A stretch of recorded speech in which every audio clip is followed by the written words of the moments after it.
Painting is an ancient medium dating as far back as 40,000 years ago, when early humans applied ochre and charcoal to cave walls to create images of animals or stencils of their own handprints. Even with the onset of the modern era and the introduction of photography, film, and digital technology, painting has remained a persistent mode of expression in spite of cyclic pronouncements of its death. It's impossible to say just many paintings have been limned over dozens of millennia, only that a relatively small percentage of them could be constructed as timeless classics that have become familiar to the public and not coincidentally produced by some of the most famous artists of all time. That may be stating the obvious, but it leaves open the question of what mix of talent, genius, and circumstance leads to the creation of a masterpiece. The 10 most famous paintings of all time. Every year, millions of euros are spent by art collectors who are eager to own the world's most sought after paintings. However, the most expensive paintings are not necessarily the most famous paintings.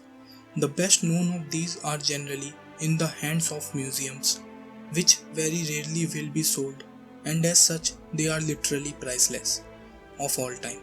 Hey guys, this is Arpit, and you are watching my top 10. Do mention your favorite painting in the comment section below. Do like, share, and subscribe this channel for more interesting videos, and do not forget to hit the bell icon. Number 10th is The Birth of Venus. The Birth of Venus is a painting by the Italian painter Sandro Botticelli. It hangs in the Uffizi Gallery in the Italian city of Florence. The painting is made with tempera on canvas and measures 172.5 cm by 278.5 cm.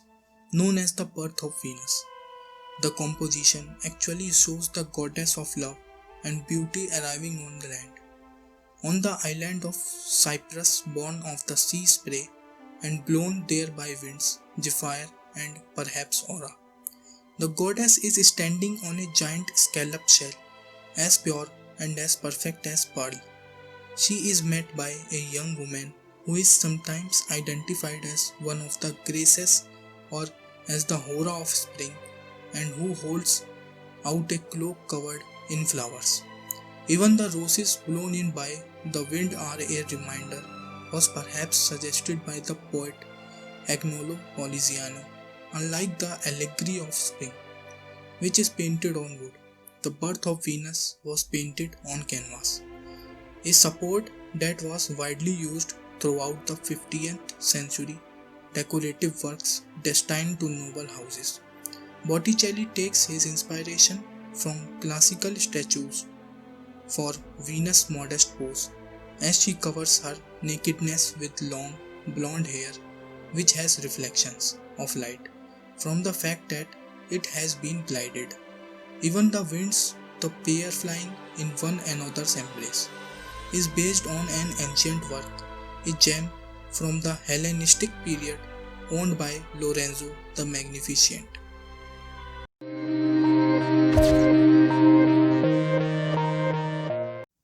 Number 9th is Water Lilies. Water lilies are many different impressionist paintings of water lilies by the French artist Claude Monet. Monet had a colorful garden with a pond built in his studio in Giverny in the 1890s to be able to paint his beloved motif in all kinds of weather conditions. He didn't have to travel that much anymore and was more at home with his wife and children. Monet painted many different variations on this theme. In the period 1899 to 1900 alone, he made 18 different water lily paintings.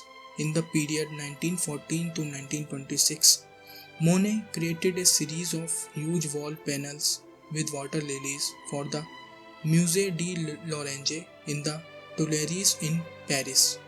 Because Monet was probably largely blind at the end of his life, he would have painted these so-called reflex landscapes, mainly from his memory.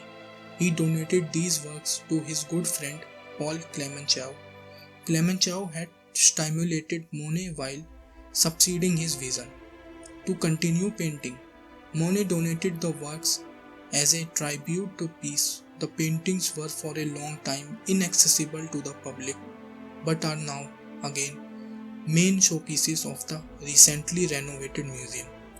The magic of these pictures and why they are so beguiling too is that the encounter unfolds, repeats, returns, and spirals like a piece of music.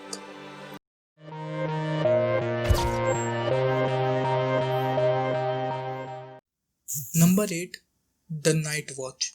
The Night Watch is the best known painting and masterpiece by Rembrandt van Rijn and can be seen in the Gallery of Honor of the Rijksmuseum. Rembrandt painted it between 1639 and 1642. The official name is the Company of Captain Frans Benningkok and Lieutenant Willem van Rutenburg is getting ready to march out. This work, a militia piece, was ordered as a group portrait by a company from the guild.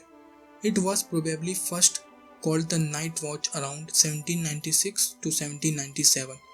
According to Ernst van de Wetering, the work failed in a certain sense. The value of the painting cannot be expressed in money. It is not for sale or has ever been for sale. The militia company that commissioned Rembrandt at the time was an urban institution, and the Night Watch has since been owned by the municipality of Amsterdam on perpetual loan to the Rijksmuseum. It is a group portrait of a company of civic guardsmen. The primary purpose of these guardsmen was to serve as defenders of their cities. As such, they were tasked with guarding gates, policing streets, putting out fires, and generally maintaining order throughout the city. Rembrandt was at the height of his career when he received the commission to paint the Night Watch for the Kloveniersdollen, the guild hall that housed the Amsterdam Civic Guard Company of arquebusiers or musketeers.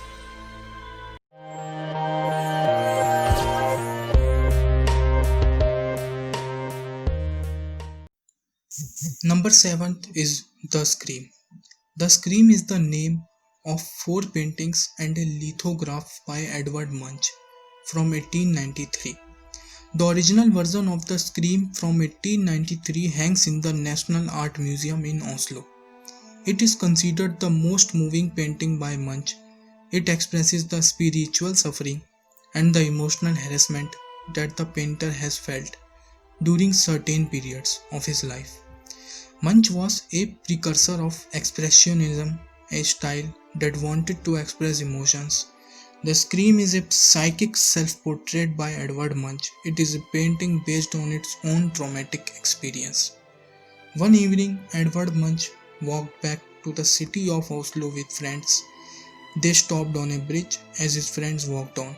Edvard stopped, seized by the landscape and the sky with the setting sun. He heard and felt the landscape around him scream. He felt powerless and depressed. This event impressed him so much that he later recorded this event on canvas. What does the famous Edvard Munch quote associated with the Scream painting mean? In the quote, Munch describes what initially sounds like a relaxing evening out in Norway, taking a walk at dusk with some friends beside the fjord. While watching a vivid sunset might sound relaxing and enjoyable, for Munch, it was a moment of existential crisis. In what sounds like a panic attack, Munch describes feelings of exhaustion while overwhelmed by an almost violent wave of anxiety. Like most panic attacks, Munch's experience by the fjord was a lonely internal struggle, as his two friends walk on without him, completely unaware of the artist's upset.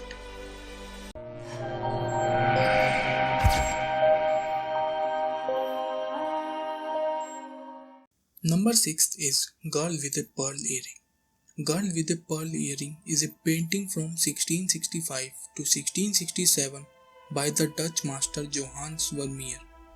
In recent years, Girl with a Pearl Earring has become Vermeer's most beloved painting. The work is in the possession of the Mauritshuis in The Hague. None of Vermeer's models have ever been identified, and this also applies to this girl.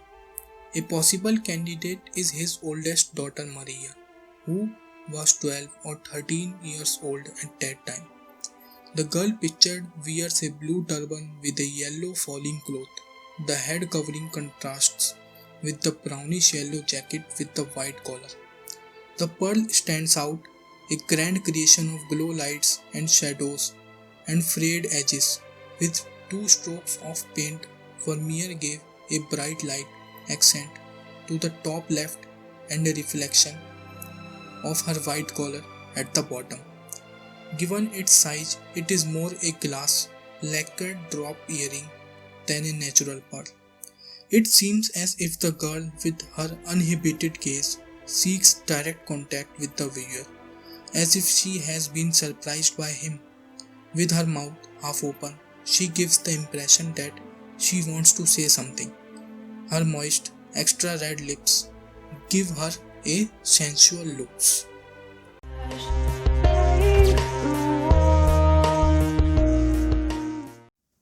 Number 5 is Guernica.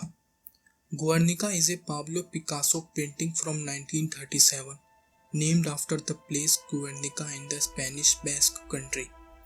The reason for the painting is the bombing of Guernica by the fascists led by Francisco Franco to break the resistance of the Republicans.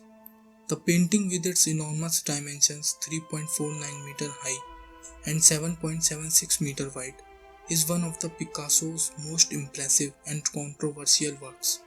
As Picasso's quote suggests, Guernica is primarily a war painting, offering a visual account of the devastating and chaotic impact of war on both men and women, in this case specifically on civilian life and communities.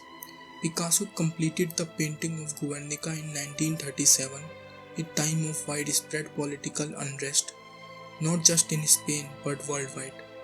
World War II would begin just like a couple years later and would further decimate the European continent as a whole. In Guernica, we see several victims of the bombing, some still living, some already dead. A figure sprawled supine in the foreground of the painting appears to be a corpse and is framed on both sides of living victims with their heads thrown back. Wailing in agony, the figure to the left is a mother clutching a baby who appears to have died during the bombing.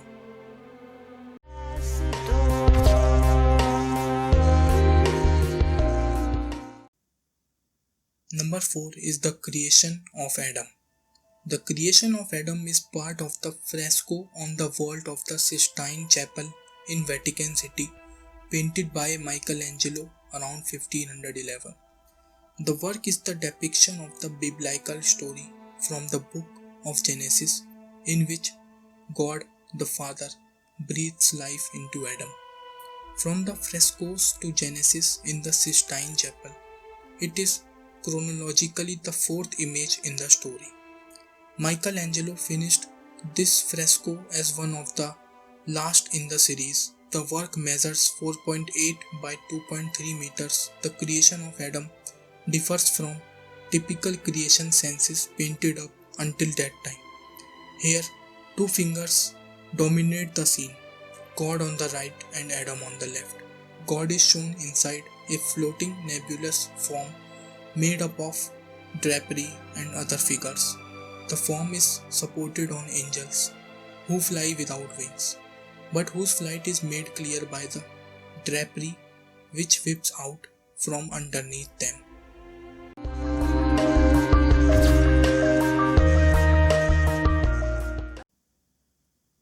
Number 3 is The Last Supper. The Last Supper is a fresco painted by Leonardo da Vinci, commissioned by Duke Ludovico Sforza in the refectory of the Santa Maria delle Grazie. It is a depiction of a scene from the Last Supper of Jesus, as described in the Bible, and it is based on John, in which Jesus announces that one of his 12 disciples will betray him. The painting is known worldwide and the arrangement is an iconic model. Because it cannot be moved, it has never been privately owned. In accordance with other images of the Last Supper at that time, Leonardo has taken over the convention to depict all persons at one side of the table during dinner, so that none of those present are looked at in the back. But he deviates remarkably from the convention by also placing Judas there among the other disciples, apostles on the other side of the table. Another custom was to provide all disciples, with the exception of Judas, with a halo. However, Leonardo has opted for a more realistic and dramatic effect by not providing anyone with a halo, but showing Judas leaning back in the shade. All perspective lines and also the light fall attention to Jesus.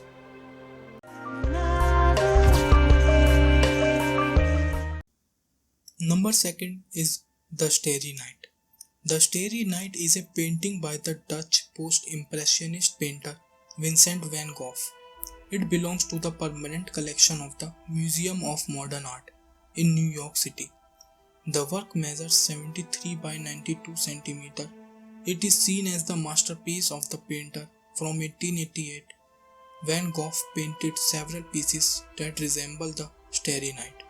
He called this study his study of starry sky. In 1888, for example, he painted the Starry Night above the Rhone, which is very similar to this painting Vincent van Gogh made the Starry Night when he was at the Saint Paul de Mausole Hospital in Saint Remy de Provence in June 1889. He also made a number of pen drawings with the same subject. Mid-September, he sent the Starry Night paintings to his brother in Paris. The painting is often associated with the words Vincent van Gogh. Why, I wonder, wouldn't the shining dots in the sky be as easy to reach as the black dots on the map of France? Just like we were on the train to Tarascon or Rouen, we used that to travel the stars. Van Gogh painted the piece at a time when he felt a strong urge for religion. After this, he would end up in a depression.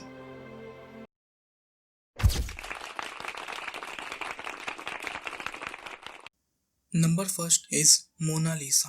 The Mona is a Leonardo da Vinci painting painted between 1503 and 1507. The technique used is oil on panel. It is the portrait of a lady, probably Lisa Gherardini, the third wife of Francesco del Giocondo. The portrait is on permanent display at the Louvre in Paris, and it is one of the few works that is certain to be by Leonardo himself. It is probably one of the most famous works of art in the world.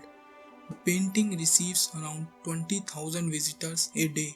The smile of the Mona Lisa is a pretty much the trademark of the painting, such as the ermine, that is for that other famous painting by Leonardo, The Lady with the Ermine. The portrait of Cecilia Gallerani, one could just as easily have called the painting The Lady with the Smile, and that is reflected in the Italian name, because La Gioconda actually means the happy. Leonardo turns this idea of being happy into the central theme of his painting. Even though it is not an exuberant cheerfulness, the lady seems satisfied and happy. Dozens of theories about the smile are posited, one more extravagant than the other. It goes from the smile of a happy pregnant woman to the symptom of the most diverse diseases. A software that would recognize emotions based on the facial expression recognized 83% happiness in it. At last, be entertained. Thanks for watching this video and be safe. We've been dancing for so long under the stars. I feel